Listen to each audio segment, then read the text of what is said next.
We just got another email in, Anonymous.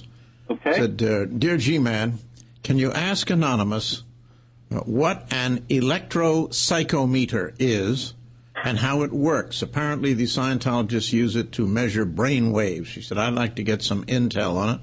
And it's signed by John Fulmer from Bar Harbor, Maine. Okay, John Fulmer here coming at you. Okay, here's the deal. The electropsychometer, or the Hubbard electropsychometer, is a crude lie detector. It just measures galvanic response. And here's the theory. You get hooked up to the e-meter, and you've got two cans you're holding in your hands, and they ask you very pointed questions, like, have you ever committed incest and stuff like that. Well, the theory is you register an emotional response that reads on the needle on the e-meter, and then the auditor interprets that and goes this way and that way with it. That's the story on the e-meter, and most hilariously of all, Scientology considers the e-meter to be a religious artifact. Well, and, G-Man, I want to add one thing. There was a whole case on this that was provided over by your friend, Judge Gazelle. Oh. And just background for your folks, Judge Gazelle was the one who took the Watergate case over from Judge Sirica. And he said, look, if the government had moved to limit Scientology when it was first springing up, I wouldn't have to be dealing with this tedious case. But it's here, and I'll do what I need to do with it. I see. Is this the outfit that has the orgone box? You know what I mean? It isn't. That's some other screw. That's Wilhelm Reich. Oh, that's right. That's right. That's right. Okay. All right. So at least they're not involved in the orgone box. Oh my. No. You say they caught Tom Cruise on the way up and John Travolta on the way down. Do you mean in terms of their career or some psychological? No, in terms of career. Because he said if they're on the way up and you can get them before they're at the top, then you ride the star with them. If their career is sinking, they're going to be depressed. They're going to be looking for something they think that will help them get their career back on track. And that's the point you move in with Scientology. Oh. How easy is it to get out? Franklin here. I mean, let's say you dig this Scientology. Yeah, Franklin wants to get out, and he doesn't want to get in any trouble. Let's say you dig it and you move along with it. I remember I was in Beverly Hills the other day, and a gentleman stopped me on the street, and I was just looking at this large brownstone Celebrities Center for Scientology. Big mansion there in Beverly Hills. And he stopped me on the street, and he came up to me, and he really wanted to share the beauty of Scientology with me. I said, how long have you been in the church? He said, I've only been in for a few months, but I'm really learning how to be a better person. This was not a high operating level thetan, I suppose, or whatever they call him. But he was so enthusiastic about getting me involved. And I thought, poor soul, what happens if he wants to get out? It must be easy in the beginning. It must get harder and harder as you go along and are privy to the deep inner sanctum. Yes. Let me just give a little background on the sociological layout of Scientology. There's a Lutheran pastor in Berlin named Thomas Gandau, who is the commissioner of cults for the Lutheran Church there. So he interacts a lot with Scientology and its victims. And he says Scientology does not know members in the usual organizational sense. It only has customers and salesmen. Okay? So what you have in Scientology is the hardcore Sea Org that run everything from the middle to the upper level. And then you have, at the local level, what are called publics, that is public Scientologists.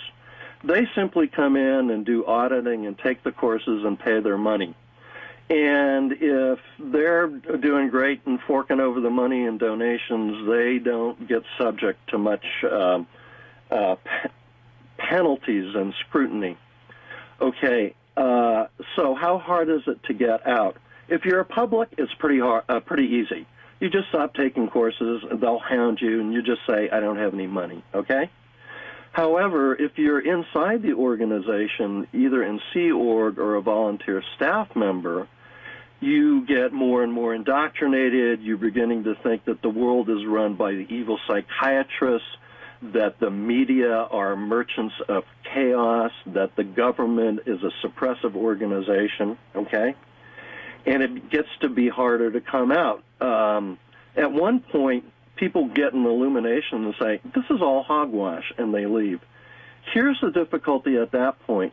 The more you go into it, the more you know, which is the more you have to reveal. And therefore, if you speak out critically against Scientology, you become a suppressive person under that fair game policy I mentioned before.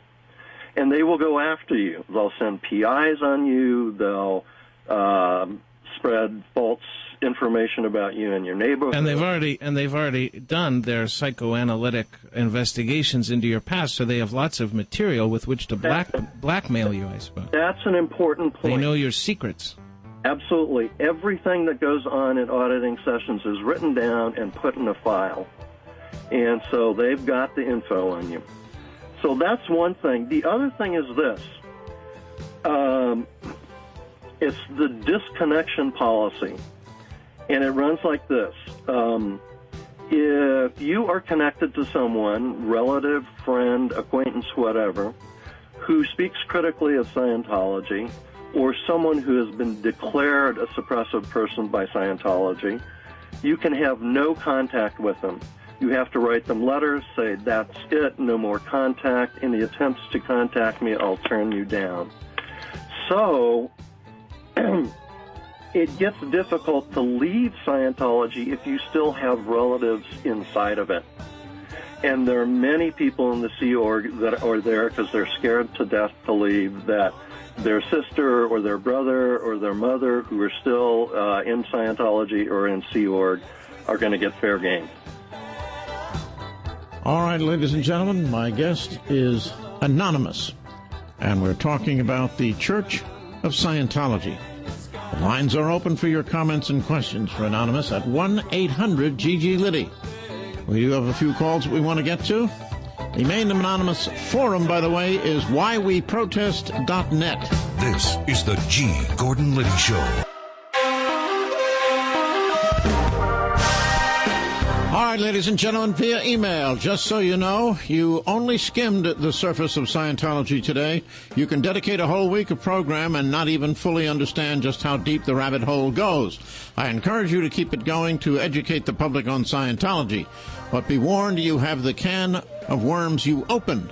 It will have Scientologists coming after you, which they no doubt already are planning, I guess, to put a snake in my mailbox. Still, I urge you to keep the story going. Anonymous is full of ex-Scientologists who have in-depth knowledge of the cult. It definitely is a wicked and scary place down the rabbit hole. Real quick, Morris, you're on the air. Thank you, G-Man. Again, I echo the sentiments of that email. This is a subject that you could spend hours on. My question is, though, how does Scientology have a concept as far as God and a supreme being such as God? Anonymous?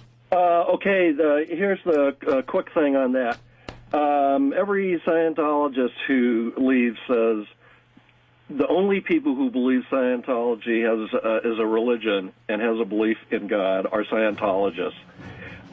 They don't talk about God. They don't mention God. They don't pray to God. They don't worship to God. Hubbard's system has a reference to God. It's called the eighth dynamic, and it is he just says it's infinity, basically, which means it's like nothing in the Scientology belief system.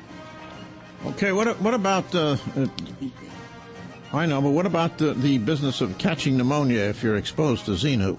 Oh, okay, that goes back to the Xenu story. Here's the deal on that. OT3 is a I'm sorry, we've got a hard out. We've got to get you another time. Our guest has been anonymous. This is the G. Gordon Liddy Show. Thank you so much for joining us. Live from Washington, you're listening to the voice of freedom, the voice of liberty, the voice of the nation. This is Radio America.